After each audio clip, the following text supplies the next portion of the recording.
আসসালামু আলাইকুম, কি অবস্থা সবার? তাহলে শুরু হয়ে গেল 2025-এর বিপিএল। বন্ধুরা, বিপিএল সংক্রান্ত বেশ কিছু বিষয় নিয়ে আজকের এই ভিডিও। ইভেন বিপিএল চলাকালীন সম্পূর্ণ মৌসুম জুড়ে এরকম দু একটা ভিডিও আমি করব, যেখানে বিপিএল নিয়ে কথা হবে, বিপিএলের বিভিন্ন দল নিয়ে কথা হবে, কোন দল জিতলো, কোন দল হারলো, কোন দল সম্ভাবনাময়, কোন দল সামনে জিততে পারে, সেগুলো নিয়ে কথা হবে। খুবই বেসিক আলোচনা হবে, কারণ আমি কোনো ক্রিকেট এক্সপার্ট না। সো আমার কাছ থেকে অনেক বেশি এক্সপেকটেশন রাখবেন না। বলতে পারেন যে ভক্ত দর্শক হিসেবে যতটুকু যা বুঝি, যেই দলের খেলা আমার কাছে ভালো লাগবে সেই দল সম্পর্কে সেভাবে বলবো। যে দোষ ত্রুটিগুলো চোখে পড়বে সেগুলো নিয়ে কথা বলার চেষ্টা করব। তো বন্ধুরা, আমার কাছে অনেকের অনেক ধরনের কোশ্চেন থাকে। তারা আমার হোয়াটসঅ্যাপে নক দিয়ে জিজ্ঞাসা করেন বা যে কোনোভাবে জিজ্ঞাসা করেন অনেক সময়, যারা আমার ভিডিও দেখে থাকেন। তো আজকের এই ভিডিওর নিচে আপনারা সেই সমস্ত প্রশ্ন করতে পারেন, কোনো সমস্যা নেই, আমি রিপ্লাই দেবো। পাশাপাশি স্বাভাবিকভাবেই বিপিএল নিয়ে যে সমস্ত কোশ্চেন আমার মনে এসেছে, ইভেন আমি যতটুকু আমার ধারণা যে আপনাদের মনেও এই মুহূর্তে আসার কথা, সেই সমস্ত প্রশ্নের উত্তর এই ভিডিওতে দেওয়ার চেষ্টা করব। আমি কোন দলের সাপোর্টার? বন্ধুরা, গত কয়েক বছর ধরে বিপিএলে আমি সবসময় কুমিল্লা ভিক্টোরিয়ান্সের সাপোর্ট করে থাকি, যদিও আমি ঢাকা বিভাগের একজন মানুষ। ঢাকার সাপোর্ট আমি এর আগে বিগত সময় করি নাই, কারণ না করেছি সেকেন্ডে রেখেছি সবসময়, কিন্তু ফার্স্ট টাইম কুমিল্লার সাপোর্ট করতাম। কারণটা একটাই, সেটা হচ্ছে আমার প্রিয় প্লেয়ার মাশরাফি বিন মুর্তজা ওই কুমিল্লাতে বেশিরভাগ সময় যতদিন কুমিল্লা এসে খেলেছে আমি ওই কুমিল্লার সাপোর্ট করেছি। কিন্তু বিশ্বাস করেন, যেদিন থেকে মাশরাফি বিন মুর্তজা ওই রাজনীতিতে নাম লেখাইলো সেদিন থেকেই বিপিএল দেখাও বাদ দিয়ে দিছি। মানে এক প্রকার ক্রিকেট থেকেই কেমন জানি মন উঠে গেছে, এরকম টাইপের একটা মনোভাব পোষণ করতেছিলাম। তারপরে আবার যখন দেখলাম যে সাকিব আল হাসানও ওই একই পথে হাঁটলো, রাজনীতি ফাজনীতি এগুলোতে গেল, তখন থেকে না একবারই ক্রিকেট দেখা স্থগিত হয়ে গেছে। কিন্তু এবারের বিপিএল নিয়ে আমার এক্সাইটমেন্টের কারণ কিন্তু অনেকগুলো। কুমিল্লা ভিক্টোরিয়ান্স না, এবার আমি ঢাকার সাপোর্টার। একদম ফার্স্ট চয়েসই হচ্ছে আমার ঢাকা ক্যাপিটালস। কারণটা হচ্ছে ঢাকা ক্যাপিটাল একে তো আমার নিজের বিভাগ, দ্বিতীয়ত হচ্ছে শাকিব খান প্রথমবারের মতো বিপিএলে দল কিনেছে। আর আমি মুভি রিলেটেড কথা বলে থাকি, শাকিব খান আমার প্রিয় একজন হিরো, বাংলাদেশের যত হিরো আছে সবার মধ্যে। তো সেই জায়গা থেকে তো তার দল মানে আমার দল, তাহলে দুইটা কারণ একসাথে হলো। তৃতীয়ত যে কারণটা, সেটা হচ্ছে সাব্বির রহমান আমার অনেক প্রিয় একজন প্লেয়ার। আমি জানি অনেকেরই প্লেয়ার সম্পর্কে অনেক সমালোচনা থাকতে পারে, সাব্বির রহমানকে নিয়ে অনেকেই অনেক সমালোচনাও করে, টিকটকার হ্যান ত্যান নানান ধরনের কথা। কিন্তু সাব্বির রহমান যে একজন সম্ভাবনাময় প্লেয়ার, সেইটা কেউ অস্বীকার করতে পারবে না। আর আমি সাব্বির রহমানের খেলা দেখেছি, বিপিএলেও সে অনেক রেকর্ড করে রেখেছে ইতিপূর্বে। আমার মনে হয় সাব্বিরের মধ্যে সেই সম্ভাবনাটা আছে, এখনও আছে, যেটা যদি ঠিকঠাকভাবে সে আসলে প্রয়োগ করতে পারে, তার খেলাটা যদি বের করে নিয়ে আসতে পারে, মেন ম্যাচগুলোতে যদি ভালো কিছু করে দেখাতে পারে, তাহলে আবারও সে জাতীয় দলে খুব দ্রুত ফিরে আসবে এবং সে আগের যে ভুলগুলো করেছে সেই ভুলগুলো আর ভবিষ্যতে করবে না। এই তিন কারণে আমি ঢাকা ক্যাপিটালসের সাপোর্টার এবং ঢাকা ক্যাপিটাল এবার আমার ফার্স্ট চয়েস। এবারের বিপিএলে সব থেকে সেরা দল কোনটা বলে আমি মনে করি? বন্ধুরা, আপাত দৃষ্টিতে, মানে এখনও তো একটা খেলাও দেখি নাই, সো আপাত দৃষ্টিতে দলের কাঠামো দেখে মনে হচ্ছে সব থেকে সেরা দল এবারে ফরচুন বরিশাল। ঢাকা ক্যাপিটাল আমার নিজের দল হলেও আমি একদম সেদিকে বলবো না, কারণ হচ্ছে ঢাকা ক্যাপিটালও ভালো, বাট ফরচুন বরিশালের যে প্রত্যেকটা প্লেয়ার খুব ভারী প্লেয়ার, বোঝাই যায় যে তারাই সব থেকে শক্তিশালী অবস্থানে আছে। বাট এইটাও কিন্তু একটা ব্যাপার যে সব থেকে শক্তিশালী দেখতে দেখা গেলেই তারাই যে চ্যাম্পিয়ন হবে, ব্যাপারটা এরকম না। কারণ আমরা ইতিপূর্বে দেখেছি কুমিল্লা ভিক্টোরিয়ান্স কিন্তু শুরুর দিকে চ্যাম্পিয়ন একটা দল হিসেবে কিন্তু এসেছিল একদমই নর্মাল দল নিয়ে, মানে আনরিকগনাইজড, এরকম না যে সবাই চেনে, খুব বাঘা প্লেয়ার। ইভেন আমরা যদি আইপিএলের দিকে লক্ষ্য করি, সেখানেও দেখবো যে আরসিবি তারা কিন্তু সবসময় খুব ভালো প্লেয়ার নিয়ে, খুব বড় দল নিয়ে মাঠে নামে, কিন্তু তারা চ্যাম্পিয়নটা হতে পারে না। চ্যাম্পিয়ন আসলে অন্যরকম একটা ব্যাপার।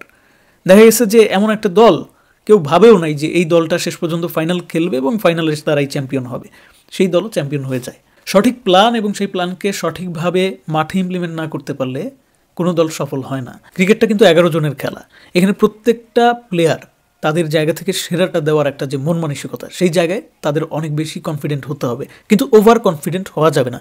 আর যেই দল সব থেকে বেশি শক্তিশালী থাকে তারা এটাতেই ভুগে, মানে তাদের ভিতরে একটা ওভার কনফিডেন্ট ব্যাপার কাজ করে।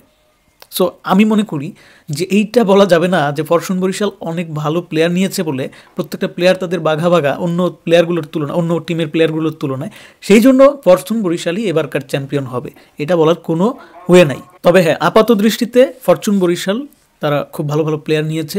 মাহমুদুল্লাহর মতো প্লেয়ার, লোকাল প্লেয়ারদের মধ্যে সব থেকে বেটার প্লেয়ার এই মুহূর্তে আমি মাহমুদুল্লাহকেই বলবো। সেও কিন্তু ওই ফরচুন বরিশালেই আছে। ইভেন বিদেশি প্লেয়ার যারা আছে ফরচুন বরিশালে তারাও অনেক ভালো।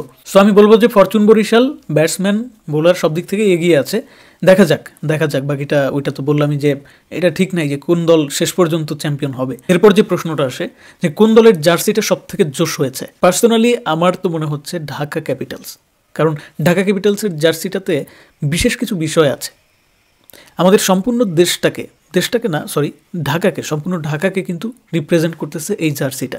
ইভেন জুলাই আগস্টের যে গণ অভ্যুত্থান আন্দোলন, এই ব্যাপারগুলোও কিন্তু এই জার্সির ভিতরে আছে। ডিজাইনটাও খুব সুন্দর, বাট একটা জায়গায় একটু ডিসঅ্যাপয়েন্টেড, সেটা হচ্ছে যে কলারটা থাকলে আরও ভালো লাগতো দেখতে। সব দিক থেকে ডিজাইন, কালার, ম্যাচ জার্সি যেটা আছে সেটা ঢাকা ক্যাপিটালেরই সেরা। এরপর একটা ইম্পর্টেন্ট কোশ্চেন হচ্ছে ঢাকা ক্যাপিটালের অধিনায়ক হিসেবে লিটন দাসকে না রেখে তিশারা পেরেরাকে তারা নিযুক্ত করেছে। এই ব্যাপারটা কেমন হলো, কিভাবে দেখতেছি? বন্ধুরা, অনেস্টলি যদি বলি, অনেকেই ভুল বুঝতেছেন, অনেকেই ভাবতেছেন যে লিটন দাস তো ভালো ক্যাপ্টেন্সি করে, সে 4 ছক্কা মারতে পারতেছে না, তার ফর্মহীনতায় ভুগতেছে, সেইটার জন্য তাকে ক্যাপ্টেন্সি থেকে বাদ দিল।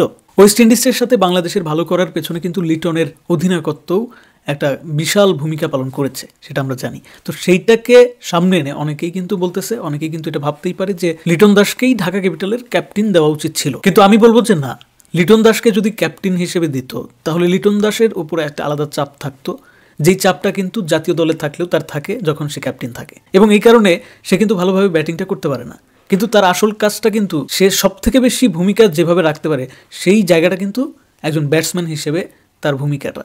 তো সেই জায়গায় সে যদি দুর্বল হয়ে যায়, আমরা জানি যে ঢাকা ক্যাপিটালসে যারা ব্যাটসম্যান আছে তাদের মধ্যে সব থেকে ভরসাযোগ্য লিটন দাসই আছে। তো লিটন দাসকে ফর্মে ফেরানোটা খুবই জরুরি। লিটন দাস ফর্মে ফিরবে এই আশাই এবং সেরকম একটা সম্ভাবনা আছে বলেই এই টিমের কোচ কিন্তু এই ব্যাপারটা আসলে টিমের যে ওনার আছে তাদের সাথেও একমত হয়েছে যে না, একটু চাপমুক্ত রেখে তাকে দিয়েই কিন্তু ব্যাটিংটা ভালোভাবে করানোর দরকার। আরেকটা পজিটিভ ব্যাপার আছে, লিটন দাসকে যদি ক্যাপ্টেন করে দেয় তাহলে হবে কি, লিটন দাস যদি ডাক মারতেই থাকে তখন কিন্তু অন্য কোনো অপশন খোলা থাকবে না।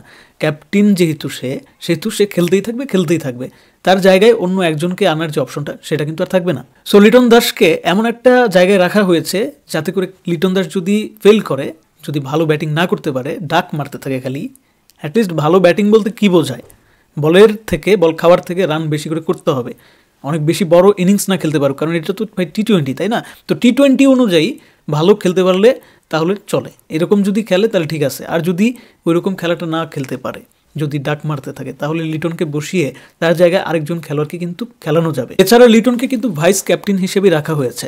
সো সে চাইলে দলে যে কোনোভাবে পরামর্শ দিয়ে যে কোনো সময় কন্ট্রিবিউট করতেই পারবে।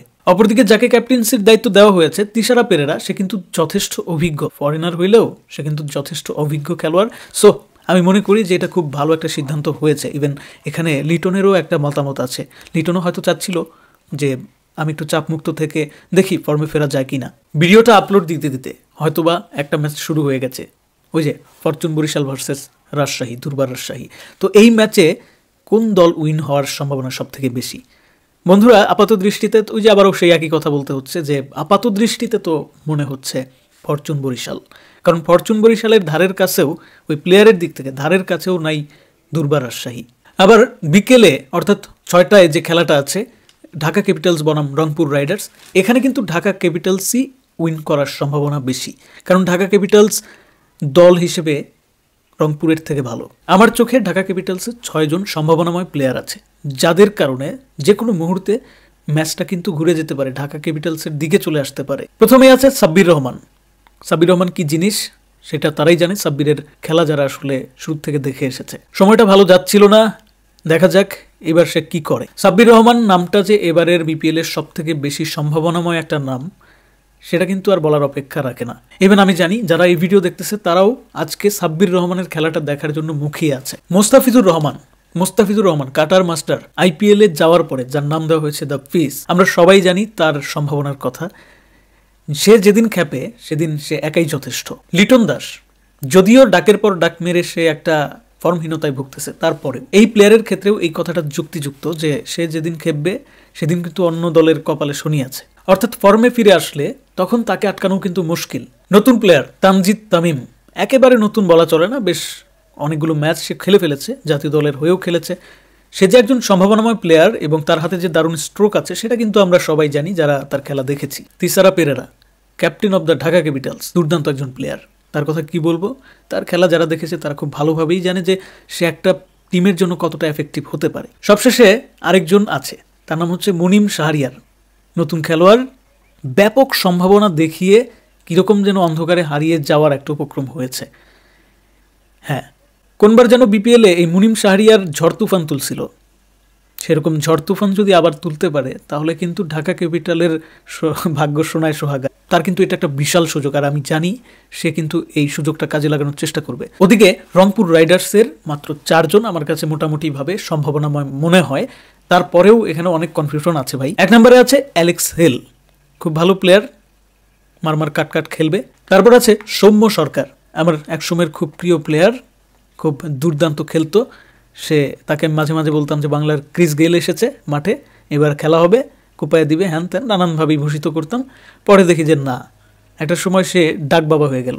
এখন তার অবস্থাটা কেমন সেটা আমি বলতে পারবো না, রিসেন্টলি আমি তার খেলা ফলো করি নাই, তবে শুনেছি 2-1 জনের মুখে, সোশ্যাল মিডিয়াতে দেখেছি যে সে নাকি সম্প্রতি ভালো খেলেছে।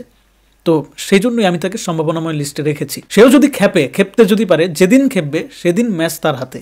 এরপরে আছে মোহাম্মদ সাইফুদ্দিন, হারিয়ে যাওয়া এক তারা। ইয়েস, মোহাম্মদ সাইফুদ্দিন ইনজুরির কারণে অনেকটাই অবহেলিত অবস্থায় থেকে গেছে, তবে মোহাম্মদ সাইফুদ্দিন হতে পারত বাংলাদেশ জাতীয় দলের সবথেকে বড় ভরসার নাম, সেই প্রমাণ কিন্তু সে অনেকবার দিয়েছে।